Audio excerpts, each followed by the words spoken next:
দশম শ্রেণীর ব্যাকরণ বিষয়ের এবছর 2026 সালের মাধ্যমিক পরীক্ষার্থীদের জন্য আরও কিছু গুরুত্বপূর্ণ প্রশ্ন ও উত্তর নিয়ে আলোচনা করব। প্রশ্ন নম্বর 41, রাজায় রাজায় যুদ্ধ হয়, এই বাক্যটিতে কী ধরনের কর্তা আছে? উত্তর হবে ব্যতিহার কর্তা। প্রশ্ন নম্বর 42, প্রার্থনাসূচক বাক্যের একটি উদাহরণ দাও। উত্তর হবে তুমি দীর্ঘজীবী হও। প্রশ্ন নম্বর 43, যোগ্যতাহীন বাক্যের উদাহরণ দাও। উত্তর হবে গরমে বরফ পড়তে শুরু করে।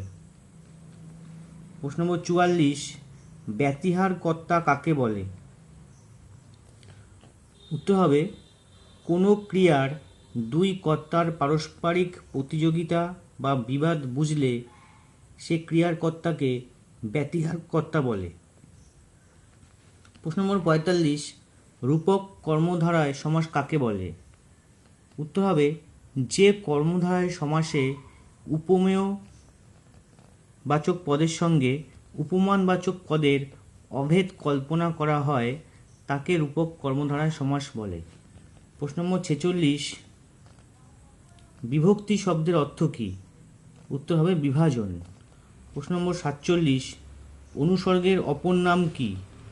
উত্তর হবে কর্মপ্রবচনীয়। প্রশ্ন নম্বর 48, নির্দেশক কী নির্দেশ করে? উত্তর হবে বচন। প্রশ্ন নম্বর 49, ধাতু বিভক্তির অপর নাম কী? উত্তর হবে ক্রিয়া বিভক্তি। প্রশ্ন নম্বর 50, অনুসর্গ এক ধরনের ড্যাশ। উত্তর হবে অব্যয়। প্রশ্ন নম্বর 51, সমধাতুজ কর্তা কাকে বলে?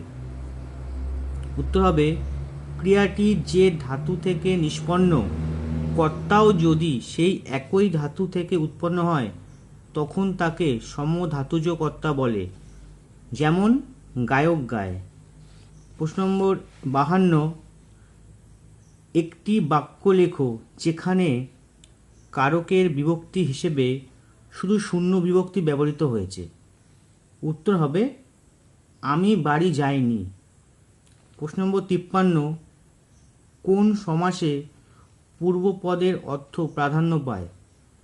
উত্তর হবে অব্যয়ীভাব সমাসে। প্রশ্ন নম্বর 54, কোন সমাসের পূর্বপদ সংখ্যাবাচক হয়? উত্তর হবে দ্বিগু সমাসে। প্রশ্ন নম্বর 55, পরস্পর একজাতীয় কাজ করা বোঝালে যে বহুব্রীহি সমাস হয় তার নাম কি? উত্তর হবে ব্যতিহার বহুব্রীহি। প্রশ্ন নম্বর 56, সমাসের কাজ কি? উত্তর হবে পদের মিলন ঘটানো। প্রশ্ন নম্বর 57, একটি নিত্য সমাসের উদাহরণ দাও। উত্তর হবে গ্রামান্তর, অন্যগ্রাম, নিত্য সমাস। প্রশ্ন নম্বর 58, অরিন্দম শব্দের ব্যাসবাক্য সহ সমাস নির্ণয় করো। উত্তর হবে অরিন্দম, অরিকে দমন করে যে, উপপদ তৎপুরুষ।